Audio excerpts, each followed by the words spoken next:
Hello Mathletes! Welcome again for a new episode of Math Amazing Lecture. Today, we will be discussing or we will be learning about problems involving related rates. And the objective of this video lecture, at the end of this video lecture, you guys are expected to solve situational problems involving related rates. Now, what is related rates problems? Related rates problems involve either increasing or decreasing rate of change. They always involve two or more quantities that change with time. They may also involve constraints. Either a rate of change that is true for an interval of time or a rate of change that is true at a particular instant of time is given. The rate of change of one of the variables is given and the other rate of change is unknown. Analyze the problem carefully to determine which of these rates of change is given. Then, determine the relationship between the variables and find out which one can be eliminated. Eliminate the variable using your knowledge of geometry and trigonometry. The following are the suggested steps in solving related rates problem.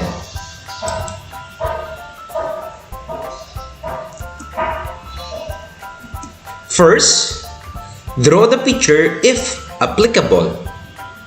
Secondly, write the given data including the known rate of change. Third, identify what rate of change is asked for in the problem. If the rate of change is decreasing, take note, make the quantity negative.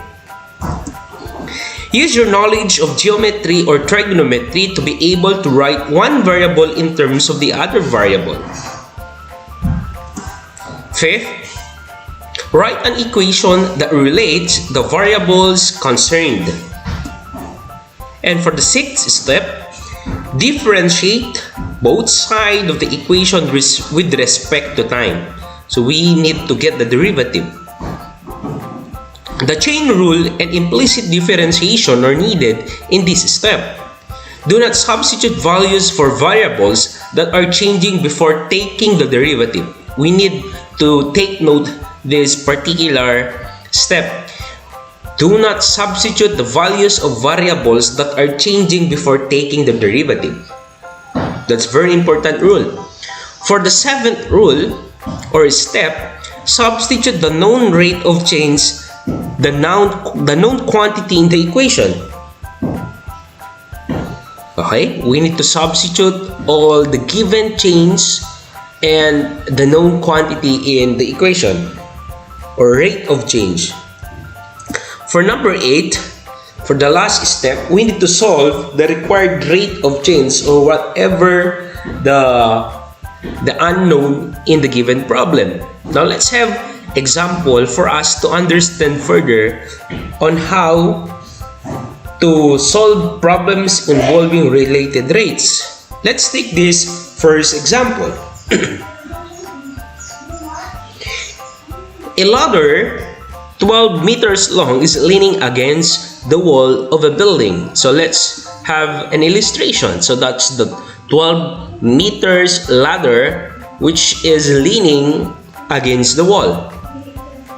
The bottom of the ladder is sliding away from the wall at the rate of 1.5 meter per second. So it is moving or sliding away from the base of the building or of the wall at the rate of 1.5 meter per second. So the consequence when we pull this bottom part of the ladder, of course the top part of the ladder will go down. Yes. Now the question here is how fast the top of the ladder is sliding down when it is 3 meters above the ground. So gaano siya kabilis bumaba if this one has a 1.5 meter per second rate or speed. Pag hinila mo to, bababa naman ito. Diba? Now let's complete the illustration for us to have a concrete figure and for us to use our geometry and trigonometry lessons. So, of course, we need to get the rate of this part of the ladder as it goes down at a height of 3 meters. Okay, just to complete the figure, I need to make a horizontal line. Okay, remember your topic in your trigonometry and in your geometry. So this figure, it has a right triangle. This is your base, the two legs, and this is the hypotenuse.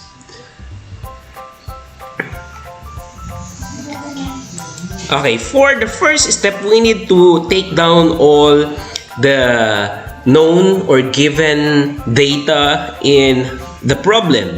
So let your y be the 3 meters, your z, the hypotenuse of the right triangle, be the 12 meters, and the rate of change in the x direction, so this is your x.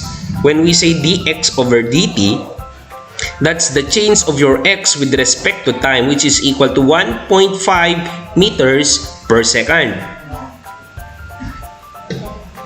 Now, the unknown here is dy over dt. So this is your y. So this part is your y. Now, the question is, gaano kabilis magbago yung y direction mo? Yung pagbaba ng top ng ladder. Yan. Okay. Now, let's have the solution. So, as I've mentioned a while back, we will be using our Pythagorean theorem. The x squared plus y squared is equal to r squared or z squared here. Yan. So, let this be your z squared. So, we need to manipulate the given equation. So, we have x squared plus the y is given, which is 3. And the z is also given, which is the length of the ladder, which is 12 meters. Now manipulating, yes, we have 3 squared is equal to 9, 12 squared is equal to 144. Solving for your x, we need to transpose your 9 at the other side of the equation. That's why we have 144 minus 9 is 135. And let's get the square root of that. So that's why the measurement of your x here is now equal to square root of 135. So let me write that. For the next step, we need to get the derivative of this equation. Both sides of the equation, remember. So we have x squared plus y squared is equal to z squared.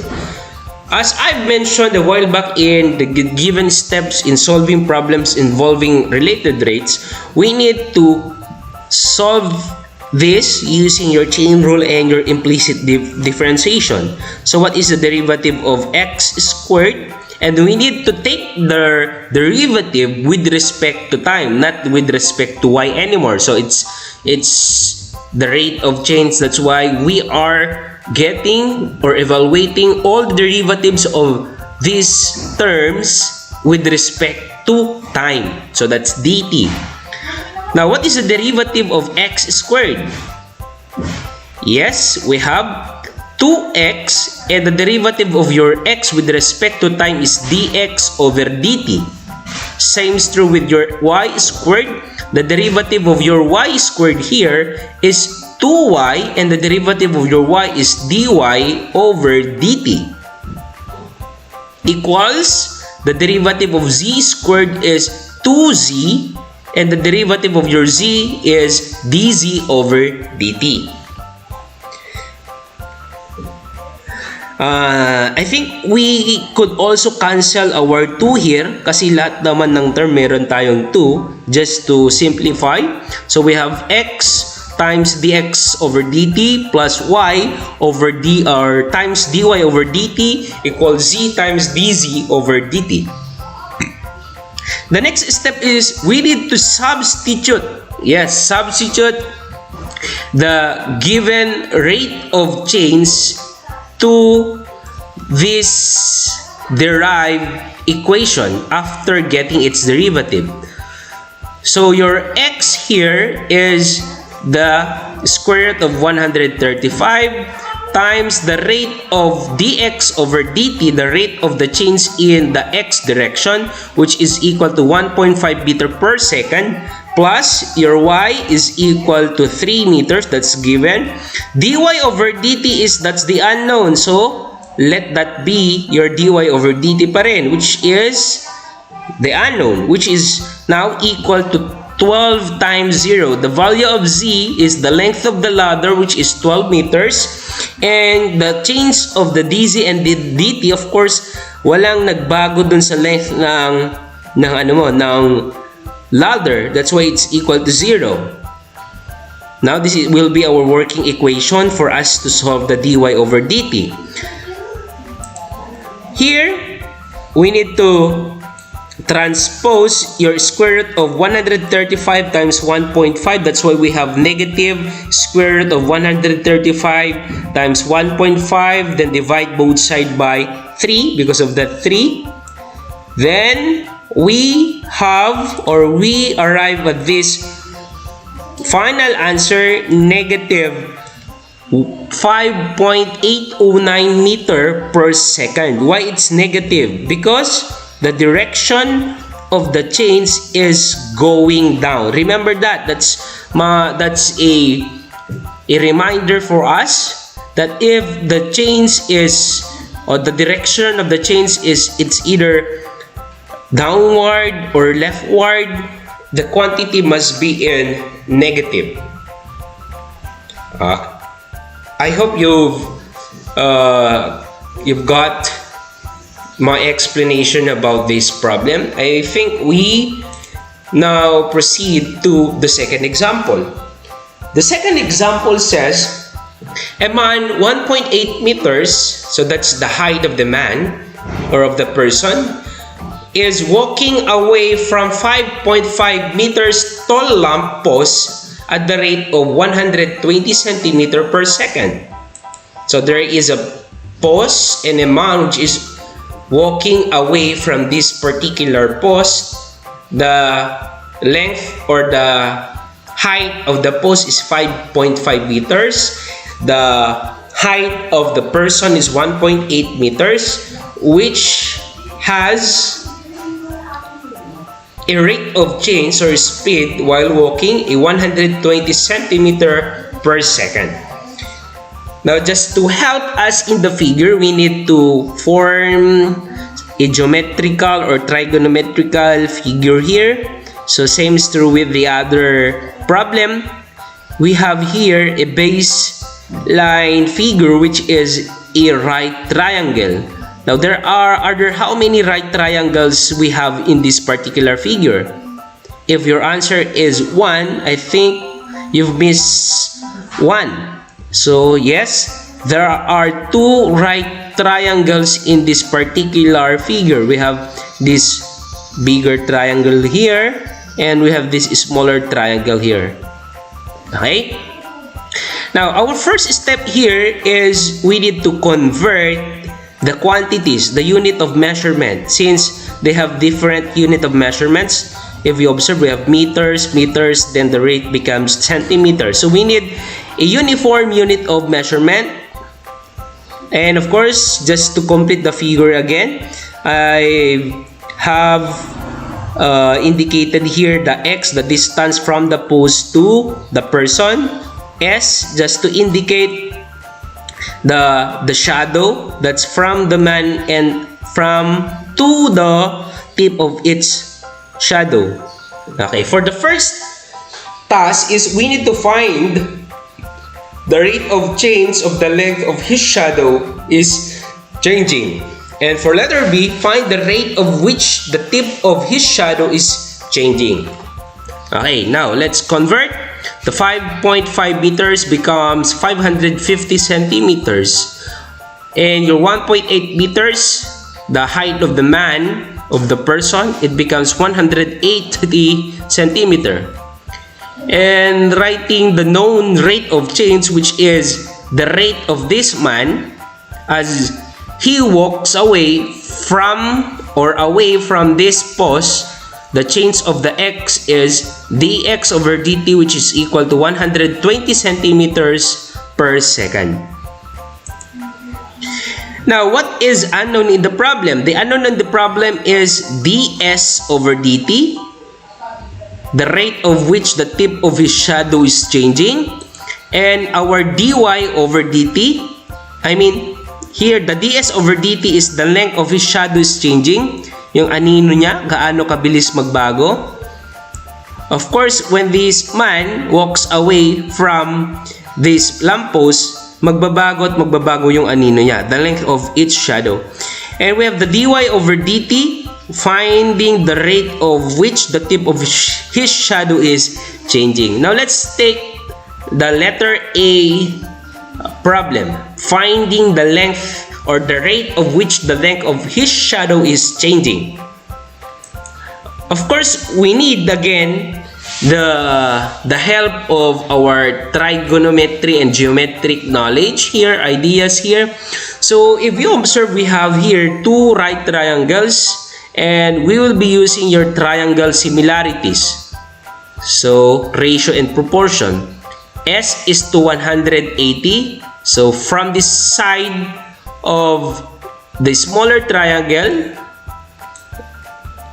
the S is to this side. So that's S is to 180 is equal to the whole of this. I am referring to the larger triangle. The whole of this, which is your X and plus your S, and this side of the right triangle, which is equal to 550 centimeters. Now, solving for the value of your S, we need to manipulate this by cross-multiplying.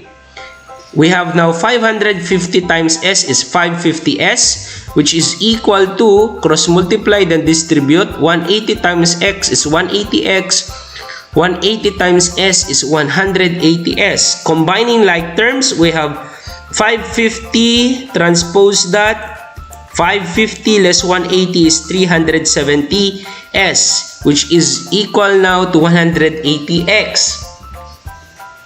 Now divide both sides by 370, then get its lowest term. So we have now the S, which is equal to 18 over 37x. Now, after getting the value of your S, that's the time that we need to get its derivative, and we need to substitute all the given data in the problem. Now, let's do it. The derivative of your S with respect to time is ds over dt. The derivative of your 18 over 37x is 18 over 37, and the derivative of your x with respect to time is dx over dt. Now, is ds over dt given? No. We are solving that. That's the unknown. Now, 18 over 37 now, is the rate in the change of x given? Yes, it is given. It's 120 centimeters.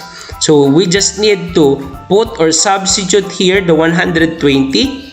So ds over dt is now equal to 18 over 37 times 120. Now simplifying that, we have the rate of the change in the length of his shadow is 58.300 or 387 centimeters per second. So ganun kabilis magbago yung haba ng kanyang anino. Now let's take letter B. Paano naman yung letter B? The letter B is finding the rate which the tip of his shadow is changing. So this is the tip of his shadow. Now, for us to get that, that's along our y direction here, the y. And what is your y? Your y is the sum of your x and your s, right? If we combine x and s, that's the value of your y. So that's why our working equation is y is equal to x plus s. Now, what's next? Yes, we need to get its derivative with respect to time. The derivative of y with respect to time is dy over dt. Derivative of x with respect to time is dx over dt. And the derivative of s with respect to time is ds over dt. Next is we just need to substitute. What is dy over dt? That's the unknown. Dx over dt now here is 120 centimeters per second, and our ds over dt is 58.387. Then, adding that, we arrive at 178.387 centimeters per second. So that's the rate at which the tip of the shadow is changing. Now let's proceed to the third example. The third example states that a spherical balloon is being inflated at the rate of 350 cubic centimeter per minute. How fast is the radius of the balloon increasing when the radius is 5 centimeter? So we need an illustration. Let that be your balloon, which is being inflated by air at the rate of 350 cubic centimeter per meter. Or per minute, I should say. How fast is the radius of the balloon? Of course, when this balloon is being inflated by air, the volume of the balloon is getting bigger. The consequence of that is its radius is also getting bigger or longer. Now let's take note all the givens. The change in the volume of the balloon, which we have here, dv over dt, the rate of change in the volume of the balloon is 350 cubic centimeter per minute. And the rate of the change in the radius as it is being inflated is the unknown when your radius is equal to 5 centimeter. Now, the first tip in solving in problems involving related rates here is we need a concrete or a particular equation that relates the whole problem. Now, what is that equation? That equation is no other than the formula in getting the volume of a sphere. And the formula in getting the volume of whatever sphere is that V is equal to 4/3 of pi r cubed. Remember this formula? That's the formula in getting the volume of sphere.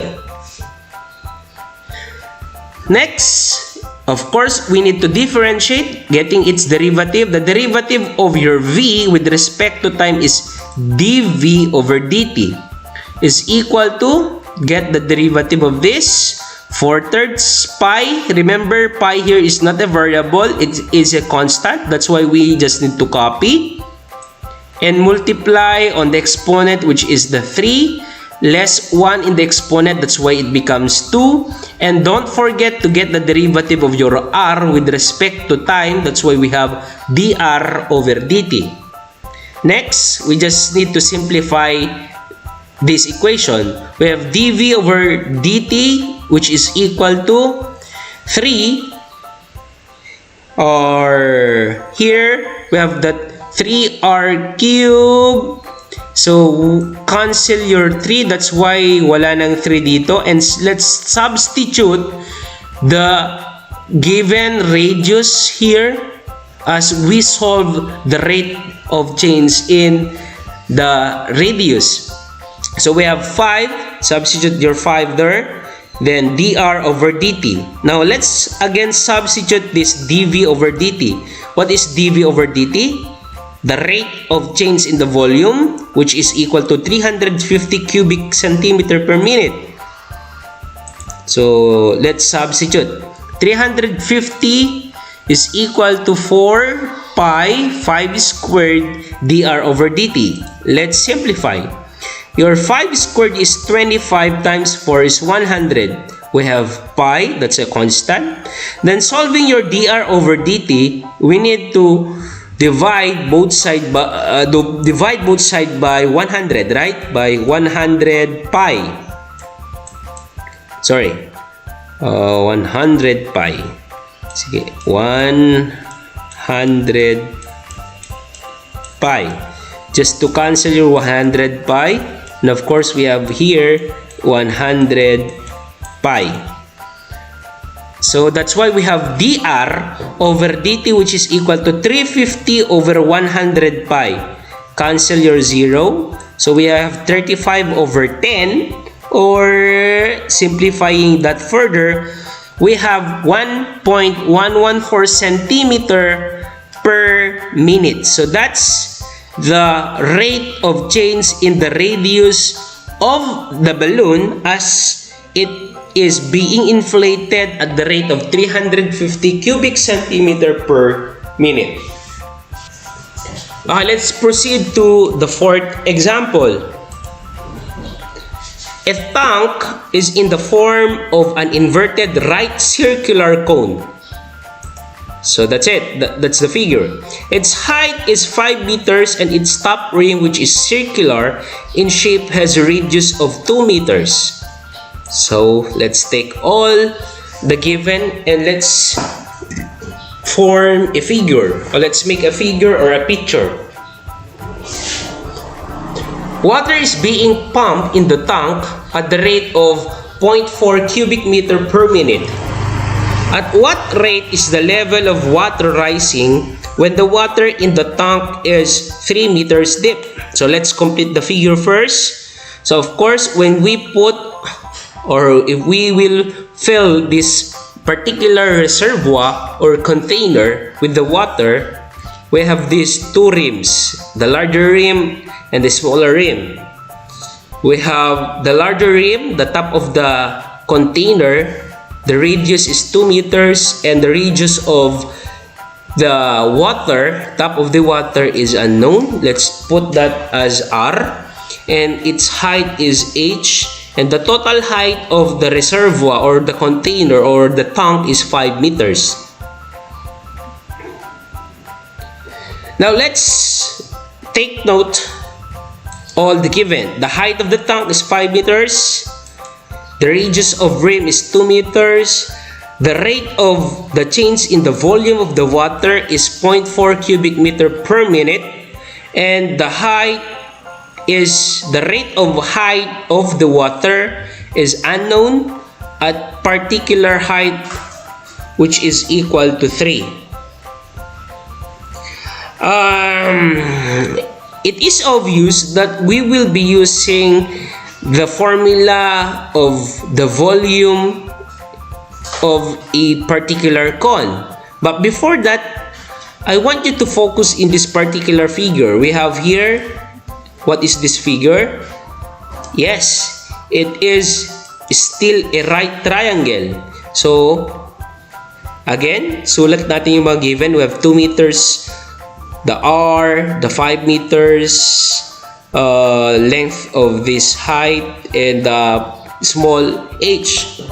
Now, if you observe, this is also, or it is the second example and the fourth example has something in common, particularly in this figure. So here, we again use the triangle similarities. Yes. So we will be forming ratios here. So here, we have the smaller side is to the other side of this smaller right triangle. So that is r is to h, or r over h. And we have again here, this side of the larger triangle is to the side or one of the sides of it. So that's 2 is to 5. So we have here r over h is 2, or which is equal to 2 is to 5, or 2 over 5. Our main task here is to solve your r for us to use that later when we deal with the formula of getting its volume. Okay, so let's do some cross multiplication. R 5r 2h, divide both sides by 5 to get R is equal to 2H over 5. Next, this is now the formula in getting the volume of a cone. Now let's let's substitute first the value of the radius. Let's put it here in the R. So V is equal to 1/3 pi, the R is equal to 2H over 5, the squared times H. Let's manipulate that. So here we have 2 squared is 4, H squared is H squared, 5 squared is 25. Okay?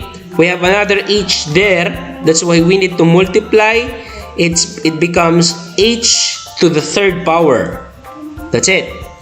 And here we have 1 times 4 is 1, 3 times 5 is 75.